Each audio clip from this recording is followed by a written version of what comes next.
ভাই মানে শুধু একজন অভিভাবক নয়, যে হাত তোমাকে প্রথমবার হাঁটতে শিখিয়েছে, যে চোখ তোমাকে প্রথমবার সুরক্ষার অনুভূতি দিয়েছে, সে তোমার ভাই।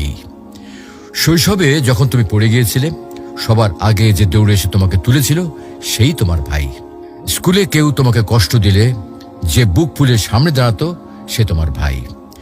বাইরের পৃথিবী হয়তো ভয়ঙ্কর, কিন্তু ভাই থাকলে মনে হয় কিছুই হবে না। ভাই তো আছেই। ভাই কখনো প্রকাশ করে না, কিন্তু সে তোমার জন্য নিজের আনন্দ ত্যাগ করে, নিজের কষ্ট গোপন করে।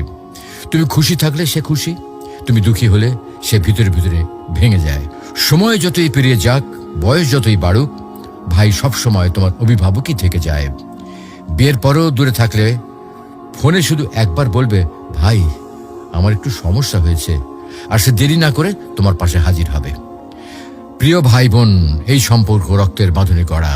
এখানে স্বার্থ নেই, হিসাব নেই, আছে শুধু ভালোবাসা আর দায়িত্ববোধ।